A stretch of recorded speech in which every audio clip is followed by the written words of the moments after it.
ஸ்ரீராமர் சீதா தேவியை ராவணனின் பிடியில் இருந்து மீட்க கடலை கடக்க தயார் செய்தபோது அவர் குரங்குகள் மற்றும் கரடிகளின் படையை அழைத்தார். When Sri Rama prepared to cross the ocean to rescue Sita Devi from Ravana, he summoned the army of monkeys and bears. जब श्री राम ने सीता देवी को रावण के चंगुल से छुड़ाने के लिए समुद्र पार करने की तैयारी की, तो उन्होंने वानरों और भालुओं की सेना को बुलाया. பரந்த கடல் ஒரு தடையாக நின்றது, பெருமையுடன் கர்ஜித்தது. ஆனால் இறைவனின் சித்தம் அலைகளை விட வலிமையானதாக இருந்தது. The vast sea stood as an obstacle, roaring with pride, but the Lord's will was stronger than the tides. विशाल समुद्र एक बाधा के रूप में खड़ा था, गर्व से गरज रहा था, लेकिन प्रभु की इच्छा लहरों से कहीं अधिक शक्तिशाली थी. ஒரு பாலம் கட்டுங்கள் என்று அவர் உத்தரவிட்டார். அது நம்மை இலங்கைக்கு அழைத்துச் செல்லட்டும்.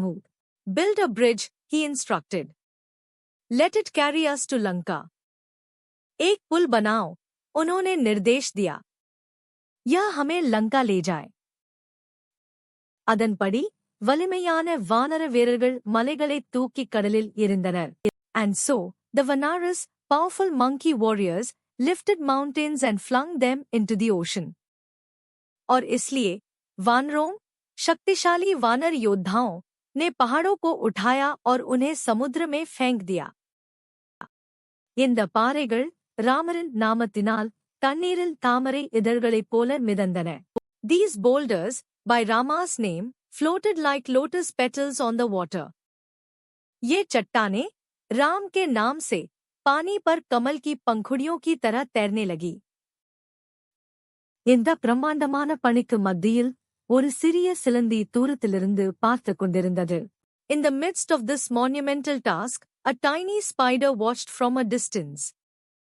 इस विशाल कार्य के बीच एक छोटी सी मकड़ी दूर से देख रही थी. எனது இறைவனுக்காக நான் என்ன செய்ய முடியும் என்று அது வியந்தது. அதன் இதயம் பக்தியால் நிறைந்தது. What can I do for my Lord? It wondered, its heart overflowing with longing. मैं अपने प्रभु के लिए क्या कर सकती हूँ? उसने सोचा. उसका हृदय भक्ति से भर गया. சிலந்தி அங்குமிங்கும் ஓடி மணல் துகள்களை தனது கால்களில் சேகரித்து பாலத்திற்கு அருகில் வைத்தது. The spider ran back and forth, collecting grains of sand on its legs and placing them near the bridge. मकड़ी आगे पीछे दौड़ने लगी, अपने पैरों पर रेत के कण इकट्ठे करने लगी और उन्हें पुल के पास रखने लगी. அதன் கால்கள் சிறியவை, அதன் அசைவுகள் மெதுவானவை, ஆனால் அதன் நோக்கம் மிகப்பெரியது. Its legs were small, its movements slow, but its intention was vast. उसके पैर छोटे थे, उसकी गति धीमी थी, लेकिन उसका इरादा बहुत बड़ा था. ஒரு வலிமையான வானரன் சிலந்தியைக் கண்டு சிரித்தான். சிறிய உயிரினமே, நீ என்ன செய்கிறாய்? A mighty vanar saw the spider and laughed. Little creature, what are you doing? एक शक्तिशाली वानर ने मकड़ी को देखा और हंसने लगा. छोटे जीव, तुम क्या कर रहे हो? அவன் சிலந்தியை ஒரு பக்கமாக தள்ளிவிட்டான். இதனால் தற்செயலாக அதற்கு காயம் ஏற்பட்டது. He brushed the spider aside, unintentionally hurting it.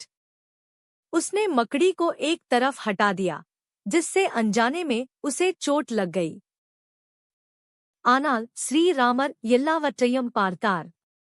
அவர் வானரங்களை நிறுத்தி சிலந்தியை அணுகினார்.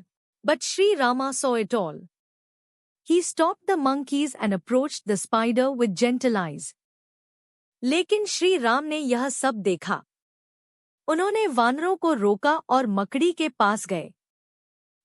என் அன்பு நண்பரே என்று அவர் கூறினார், உன்னுடைய சமர்ப்பணம் அனுமன் தூக்கி வந்த மலைகளைப் போலவே எனக்கு மதிப்புமிக்கதையு.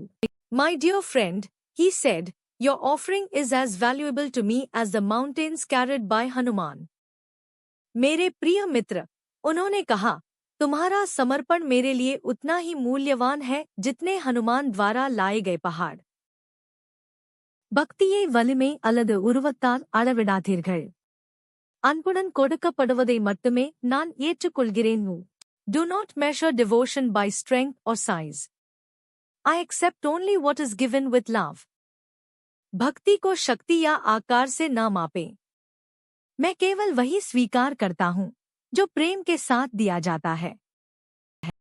இறைவன் நமது சமர்ப்பணத்தின் எடையை கணக்கிடுவதில்லை, அதற்கு பின்னால் உள்ள அன்பையே அவர் அளவிடுகிறார் என்பதை இந்த கதை கற்பிக்கிறது. This story teaches that the Lord does not count the weight of our offering, He measures the love behind it. यह कहानी सिखाती है कि प्रभु हमारे समर्पण का वजन नहीं देखते, वे उसके पीछे के प्रेम को मापते हैं।